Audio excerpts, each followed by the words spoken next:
A graça e a paz, irmãos e irmãs, nós somos a Igreja Metodista Central em Linhares e estamos aqui para participar de mais uma escola bíblica. Bom, os assuntos que vamos tratar neste mês, durante esses dias agora, serão os assuntos relacionados à família. E hoje nós vamos conversar um pouquinho sobre geração mimada, né? O bom português diz uma geração Nutella. O que é uma geração Nutella? O que é uma geração mimada? Hoje nós vamos conversar um pouquinho do que diz a Bíblia a respeito de uma geração mimada. Então roda a vinheta.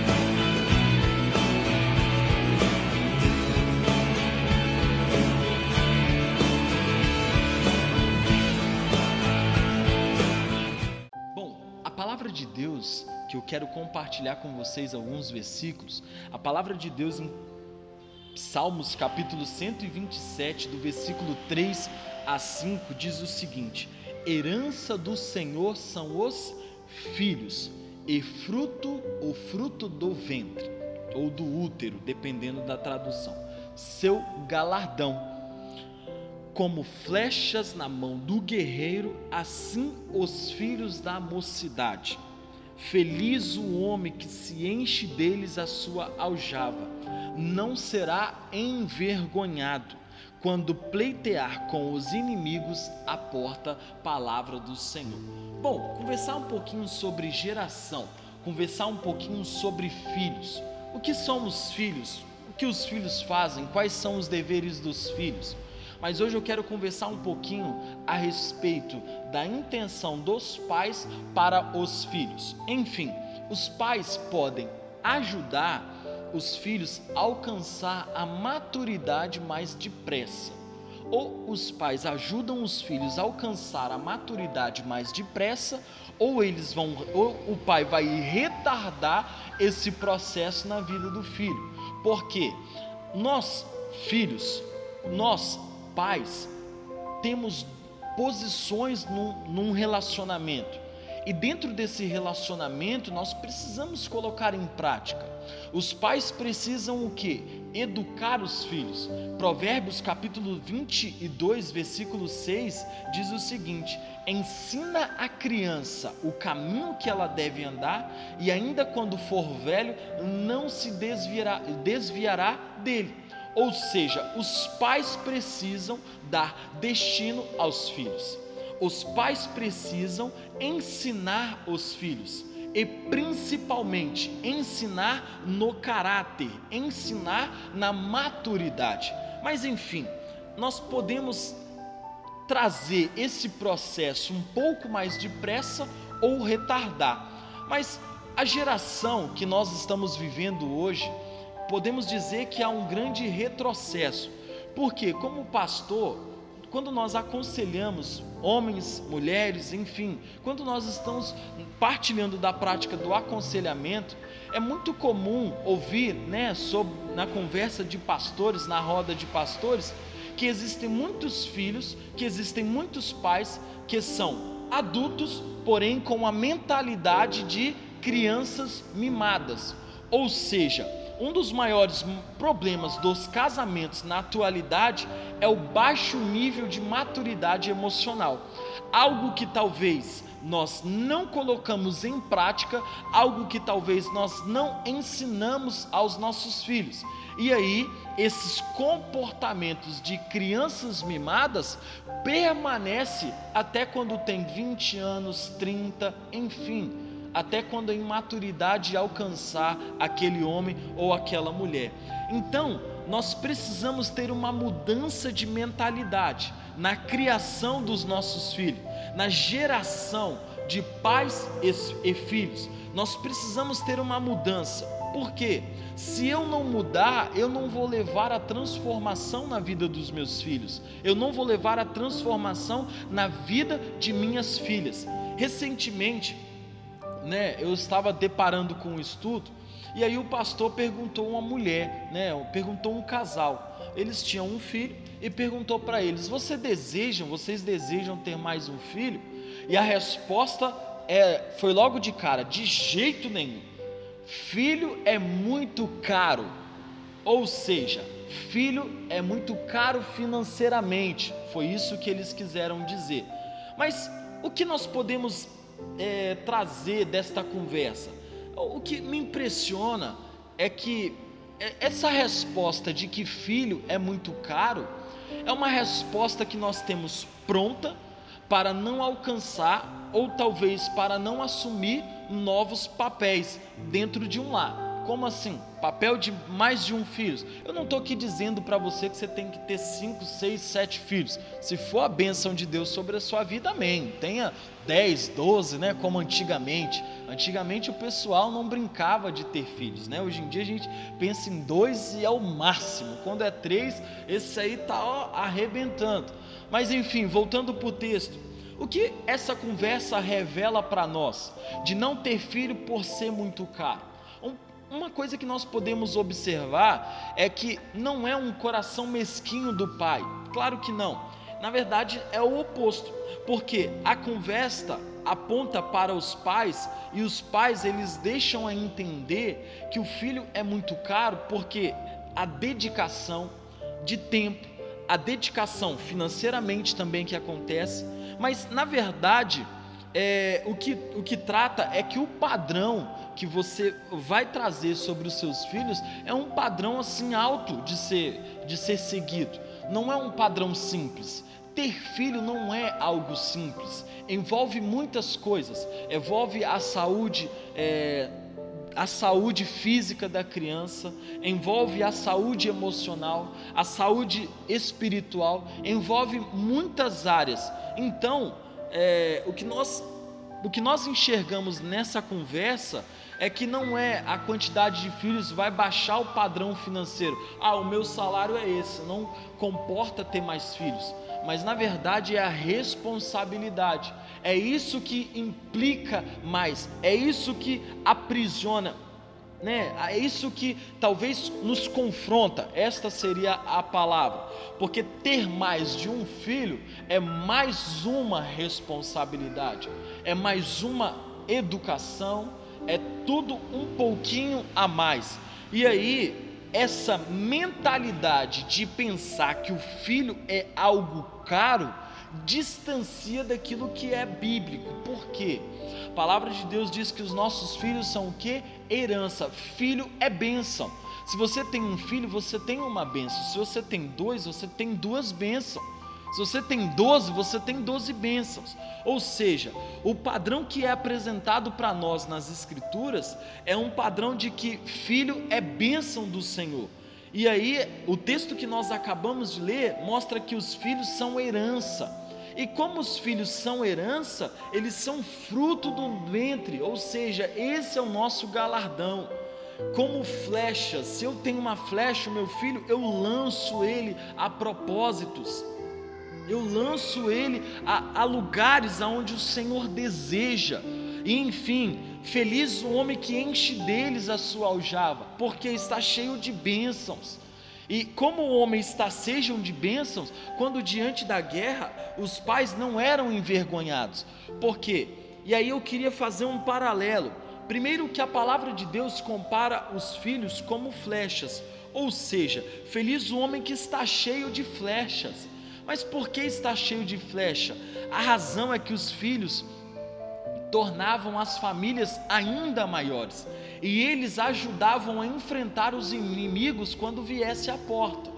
Então, se eu coloco meu filho na porta para me defender, para defender a família, eu tenho ali uma flecha, mas também a flecha ela é lançada a lugares específicos. Nós precisamos saber os chamados de Deus sobre os nossos filhos para nós colocarmos eles em lugares onde o Senhor deseja, para que eles possam ser desbravadores do Evangelho.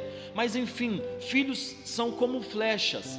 E a outra coisa também, né, que nós podemos conversar, podemos comparar no texto, a razão, por que a razão de não ter mais filhos?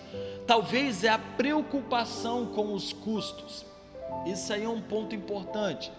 Talvez são os pensamentos modernos, né? As filhas, os filhos, traz uma preocupação com o que é posto para eles durante o dia a dia. Você ter mais um filho é ter mais uma preocupação, óbvio que é, né? Se você tem 5 filhos, imagina que seus 5 filhos, os 5 vão fazer uma viagem para fora e um vai para um canto, você vai ter essa preocupação, não é uma só, mas você tem 5 preocupações, porque você tem 5 filhos. Mas enfim, o que nós precisamos entender é que o filho, ele não está preocupado com o custo de vida. Eu não estou falando que você tem que ter uma vida medíocre, né? Não uma vida medíocre, mas uma vida pobre. Eu não estou querendo dizer isso. Uma vida sem sentido, uma vida onde os seus filhos irão passar fome, não é isso. Mas o que eu estou querendo dizer é que o que mais importa para o seu filho é ter experiências com o pai. Experiências de pai e filho, experiências de mãe e filho, de mãe e filha, de pai e filha. Eu quero deixar que você nesse momento pense uma experiência que você teve com o seu filho. Pense uma experiência que você teve com o seu pai. Vou te dar alguns segundos aí para você pensar. Pensou numa experiência? Pensou, mentalizou? Agora, eu queria que você compartilhasse essa experiência comigo, você que esteve até aqui. Eu vou contar para vocês uma experiência que eu tive em família. Eu lembro que nós fizemos uma viagem para Barra Seca, próximo a São Gabriel, e ali nós estávamos pescando com algumas varas, né? Fomos à casa de um irmão, esse irmão tinha um lago, tinha várias varas de pescar, e aí nós pegamos e estávamos pescando. E aí meu pai e minha mãe estavam tudo pegando tilápia, todo mundo pegando aquelas tilápiazinhas pequenininha. E aí Deus me abençoou de uma maneira poderosa que eu peguei um bagre. E como esse bagre era maior que as tilápias, aí eu já comecei a entrar no campo vamos dizer assim, da disputa. E aí eu comecei a falar para o meu pai e para minha mãe que eu peguei o peixe maior. Isso é uma memória que eu tenho registrada no meu coração, que tive em família. Filho não quer mais dinheiro. Filho só deseja o abraço. Filho só deseja o amor. Qual foi o último momento que você mostrou o seu amor, o seu abraço para com o seu filho? Então, antigamente, ninguém deixava de ter filhos pensando o quanto isto custava, né? Ninguém pensava ter filhos nesse sentido. A mentalidade em especial estava nos tirando o sustento da lavoura, ou seja, se eu tenho mais filhos, mais bênçãos eu teria, e se eu tenho uma lavoura, mais mão de obra para produzir mantimento havia em minha casa. Então, a mudança de mentalidade também altera na criação. Tal mudança de mentalidade produz também uma alteração na criação. Mas enfim, agora eu queria trazer para nós na atualidade, os pais da atualidade. Os pais da atualidade não criam filhos para ajudar a família. No princípio bíblico, nós tínhamos os filhos para ajudar a família. E os pais da atualidade não criam os filhos para ajudar na família. Não estou aqui falando bobeira, tá? Vamos conversar um pouquinho aqui. E sim para sugá-la. Ou seja, ainda que a visão não fique tão explícita, é isso que acontece. Porque dessa maneira nós estamos fortalecendo inconscientemente o egoísmo, poupamos-nos de processos que amadurecem, os quais foram testados ao longo da história. E aí, o que nós fazemos? Nós descartamos esses princípios.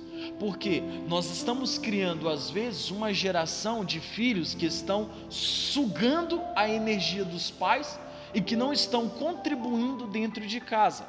O fato é que muitos reclamam dos filhos, mas nós é que somos culpados.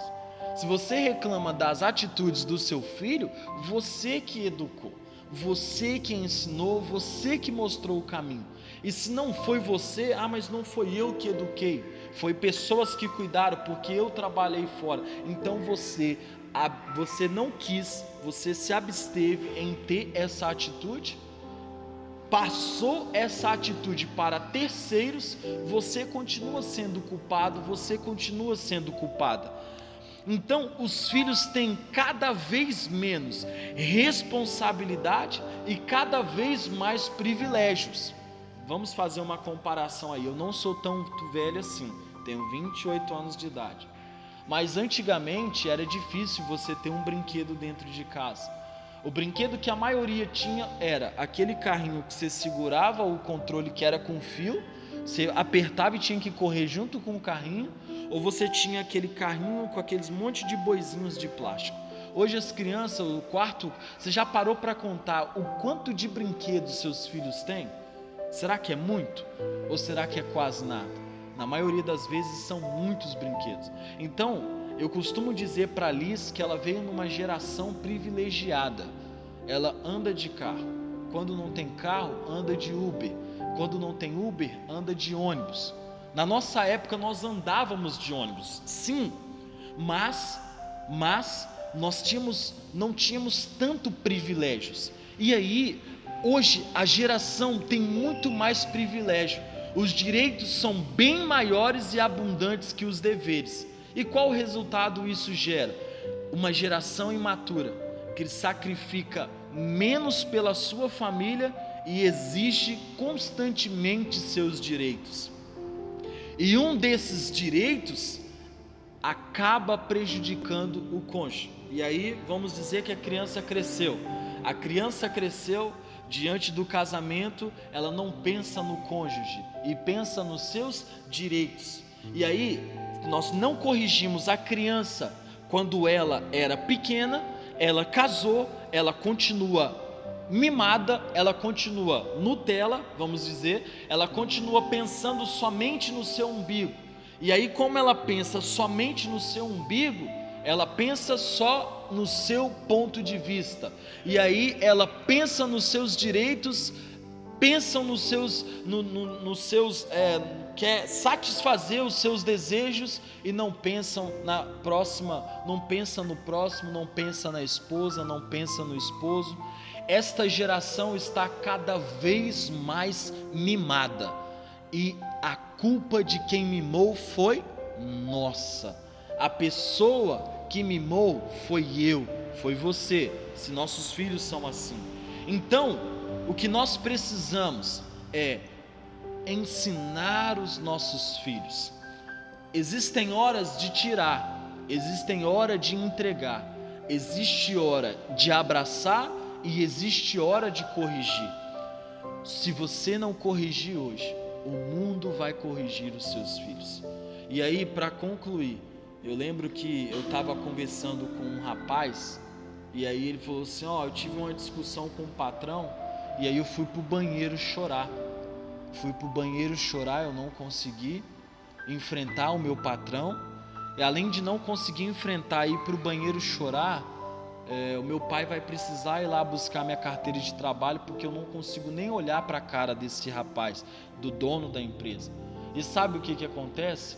É uma geração mimada, uma geração que só pensa no próprio umbigo. E quando é colocada no mundo, essa geração tem que o quê? Ela tem que aprender. Então entenda que se você não ensinar, o mundo vai ensinar. Se você não cobrar, o mundo vai cobrar. Então ensina princípios o seu filho hoje. Ensina caráter o seu filho hoje. Ensina o que tiver que ensinar.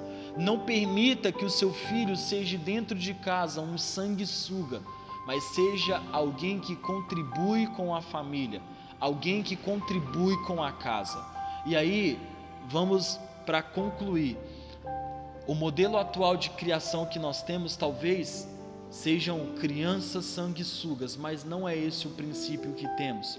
O princípio que temos é crianças que tenham princípios do Senhor, crianças que tenham o coração no Senhor. Ensina os seus filhos a entregar o dízimo. Ensina os seus filhos a pagar uma conta dentro de casa. Ensina os seus filhos a terem responsabilidade. Quando que eu vou ensinar, pastor, os meus filhos? Meu filho, pastor, tem 30 anos.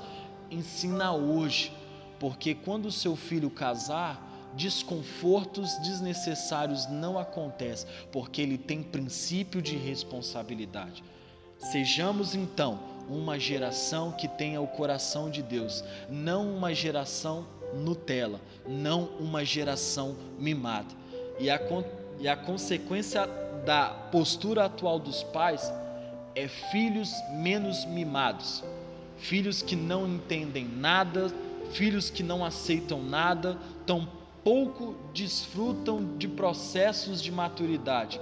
Mas Deus como Pai, Deus como modelo de paternidade, nos ensina a levar os nossos filhos ao crescimento. E os nossos filhos seguirão os seus destinos. Os nossos filhos são flecha, ninguém fica com flecha. Flecha você lança, lance a sua flecha a um lugar de maturidade. Amém? Deus abençoe. Vamos ter uma palavra de oração. Pai, quero em nome de Jesus colocar a vida dos teus filhos diante de ti e pedir a bênção do Senhor sobre a nossa geração. Pedir a bênção do Senhor sobre os nossos filhos, para que possamos, ó Pai, deixar de ser uma geração mimada e sermos uma geração de propósito, uma geração que caminha no centro da tua vontade. Amém, amém. Deus abençoe, paz do Senhor, e semana que vem nós vamos conversar mais um pouquinho sobre família, talvez pai, talvez mãe, talvez esposa, nós vamos falar de várias responsabilidades familiares durante esses dias. Amém? Tamo junto, paz do Senhor.